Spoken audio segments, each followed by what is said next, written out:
Find out what steps you can take to survive the holidays. All this and more today on Time.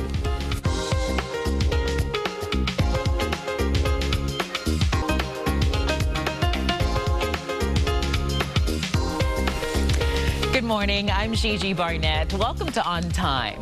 Well, the holidays are upon us, and for many, this is a very stressful time of year with extra financial pressures and family obligations that can seriously rock some relationships. Joining me to discuss healthy ways of coping with the holidays is Dr. Chloe Carmichael. She is a licensed clinical psychologist. Good morning, Dr. Carmichael. Good morning, Gigi. Thanks so much for having me. Okay, so you really specialize in relationships, romantic relationships, husband, spouse, husband-wife relationships, but you also do all family relationships. Absolutely. Okay, and so we're talking about the holidays.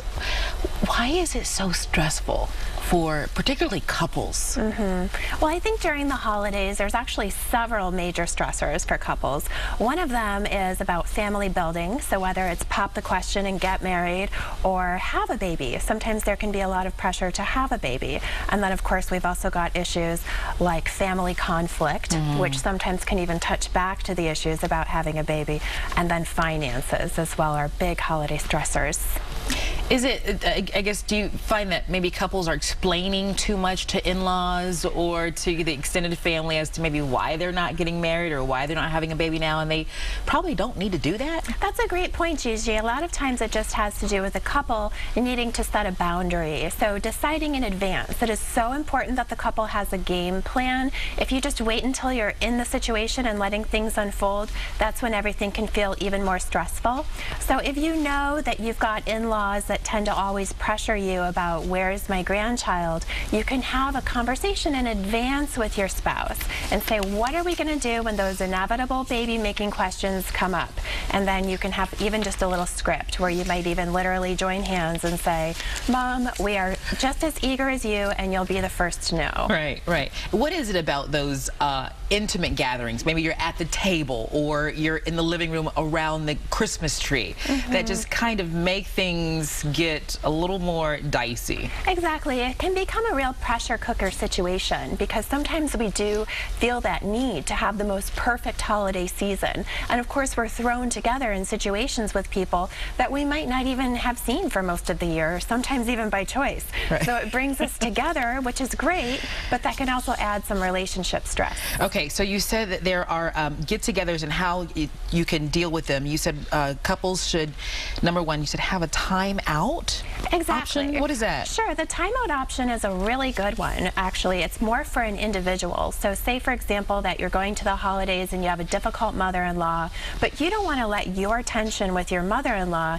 get in the way of your husband spending time with her. Right. So you might in advance tell your husband, hey, when mother-in-law starts acting up, I'm going to go to the gym or I'm going to go for a walk, and that's going to be my timeout that I'm actually doing to support you spending time with your mom. And if you explain it that way in advance, then your husband can support you when you take your time out instead of just thinking you're going off to sulk. Yeah, I've often heard that it's easier, you know, when you have especially those obnoxious family members or the ones who are mean-spirited. You know, over the years you try to change them and try to explain to them, hey, I don't like that, or that's not fair, or please don't treat me that way, and they're just not getting it. I've often heard that it's just easier for you to change yourself. Is that true, or should you still try to work on them? What I would actually advocate is to change the approach. So if you have this predictably difficult relative, and the beauty of it is, again, that it is predictable, you know they're going to do it. And when you have somebody, say, from the in-law side that's picking on you, the worst thing about it isn't even usually the actual criticism from them. A lot of times it's wishing that your spouse would support you.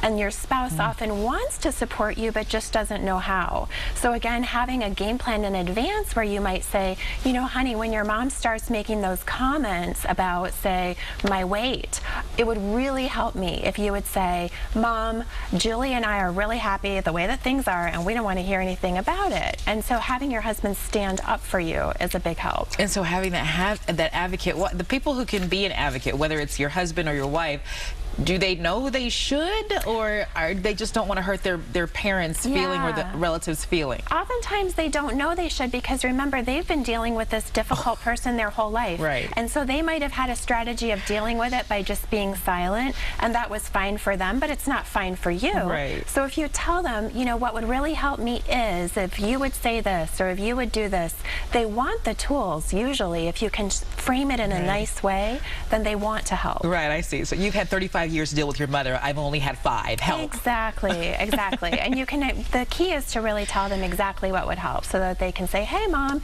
you know what, we actually are very happy the way that things are between us, and we just want to enjoy the holidays without that kind of discussion.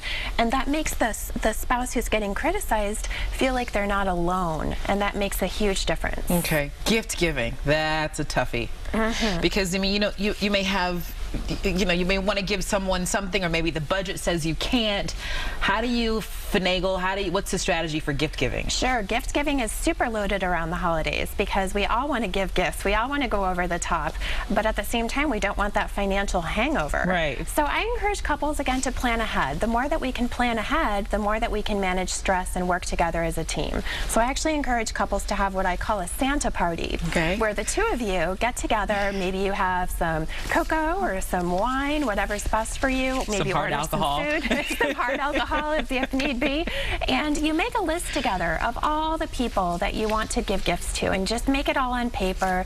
Start putting dollar amounts next to their names, and you can kind of play with it that way when you've got that bird's eye view of the gift list and of the finances. And then once again, the beauty is that you're doing it as a team, and you're doing it in advance, which helps to keep the stress low. Okay. There are couples who really do want to, you know, announce that they're having a baby during the holidays because it's so fun and you've got everybody around, but they're having some difficulty, maybe getting there, getting pregnant. You said there was an app for that.